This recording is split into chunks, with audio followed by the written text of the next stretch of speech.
আসসালামু আলাইকুম রহমতুল্লাহি ওয়া বারাকাতুহু। দেশ এবং প্রবাসী যে যেখানে অবস্থান করতেছেন, আশা করি আলহামদুলিল্লাহ আল্লাহ পাকের অশেষ মেহেরবানিতে আপনারা সকলে ভালো আছেন আর ভালো থাকেন, সুখে শান্তিতে থাকেন এবং নিজের স্বাস্থ্যের প্রতি যত্ন নিন, এই কামনা করে আজকে আমি প্রবাসী এবং যে যেখানে আছেন সকলের উদ্দেশ্যে আমি আজকে একটা ভিডিও করতে যাচ্ছি। তো সকলেই মনোযোগ দিয়ে হয়তো কথাগুলি শেষ পর্যন্ত শুনলে আপনারা বুঝতে পারবেন আমি কি বুঝাইতে চাচ্ছি এবং কি ঔষধি গুণ সম্পর্কে আলোচনা করতে চাচ্ছি। আমি আজকে যে গাছটি নিয়ে আলোচনা করতেছি তার নাম হলো পুদিনা গাছ। পুদিনা গাছে অনেক মানুষ অনেকভাবে ব্যবহার করে থাকে, ব্যবহার হয়ে থাকে। তো পুদিনা গাছ এটি ভেষজ সম্পন্ন গুণ সম্পর্ক একটা গাছ। এই পুদিনা গাছে আল্লাহ পাক রব্বুল আলামিন অশেষ ক্ষমতা দিয়েছে। তার মধ্যে কিছু গুণ ক্ষমতার কথা আজকে আমি আমার ভিডিওতে আলোচনা করতে চাচ্ছি। ওমা তৌফিকা ইল্লা বিল্লাহ। এই পুদিনা পাতা পুদিনা পাতা আপনারা কিভাবে ব্যবহার করবেন? যদি নিয়মিত আপনারা পুদিনা পাতা খান তাহলে আপনাদের শরীরে অ্যালার্জি থাকবে না। এই হইলো এক কথা। আরেকটা দ্বিতীয় কথা হইলো যে পুদিনা গাছ এমন একটি ঔষধি গুণ সম্পন্ন একটা গাছ। পুদিনা আপনারা কয়েকভাবে খেতে পারেন। পুদিনা পাতা ভাজি করে আপনারা খেতে পারেন। পুদিনা পাতা কোনো ছালাতের সাথে দিয়ে খেতে পারেন। পুদিনা পাতা ডাউল পাক করলে ডাউলের সাথে দিয়ে খেতে পারেন।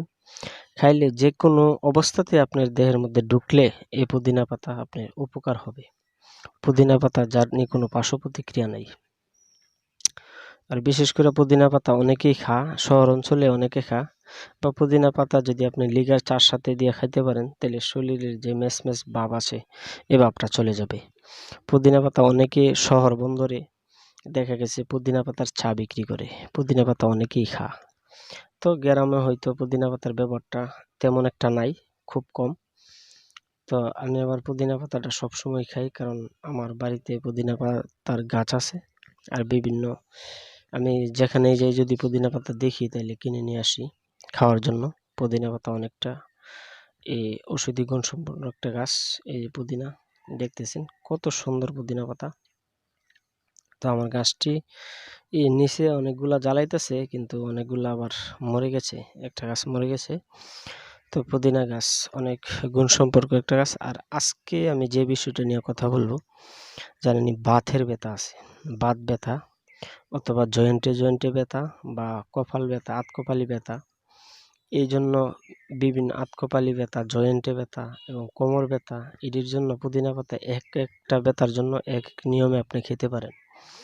যেমন যদি আপনার কপালে ব্যথা করে তাহলে 2-3টা পুদিনা পাতা গইসা হালকা যেখানে ব্যথা করে ওইখানে রসটা লাগিয়ে দিবেন আর 2-3টা পাতা চিবিয়ে খেয়ে ফেলবেন। এতে করে 2-4-5 মিনিটের ভিতরে আপনার এই মাথা ব্যথা, কপাল ব্যথা বন্ধ হয়ে যাবে। নাম্বার 2, আরেকটা যেটা জয়েন্টে বা কোমরে ব্যথার জন্য খাবেন, তার হইলো এই নিয়মে খাবেন। পুদিনা পাতা রস কইরা 1 থেকে 11 দিন পর্যন্ত আপনি পুদিনা পাতার রসটা খেতে পারেন। খাইলে আপনার ব্যথাটা নির্মূল হয়ে যাবে। তো পুদিনা পাতা আরও অনেক কাজেই ব্যবহার হয়। পুদিনা বিভিন্ন শপে, বিভিন্ন আপনার ফার্মেসিতে পুদিনা পাতার সিরাপও পাওয়া যায়। সিরাপ বলতে গেলে এটা কোম্পানি করে আরও মেডিসিন দিয়া, কিন্তু আপনারা ন্যাচারালি ভাবে যদি খেতে চান তাহলে পুদিনা পাতা শুধু যে কোনোভাবেই খেতে পারেন। চাবাই খেতে পারেন, কাঁচা চিবিয়ে খেতে পারেন পুদিনা পাতা। এতে করে আপনার অনেক গুণ ক্ষমতা রয়েছে পুদিনা গাছে। তো আজকে অনেক গুণ সম্পর্কে আলোচনা করলাম। আর আজকে আমি ভিডিওতে ছিলাম খন্দকার মোহাম্মদ হাবিবুর রহমান।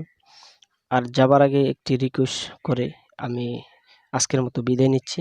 আমার চ্যানেল যদি নতুন হয়ে থাকেন তাহলে আমার ইউটিউব চ্যানেল কবিরাজ বাড়িতে বিভিন্ন গাছগাছলা নিয়ে আলোচনা পাবেন। তো আপনারা ঘুরে আসতে পারেন আমার ইউটিউব চ্যানেলে কবিরাজ বাড়িতে।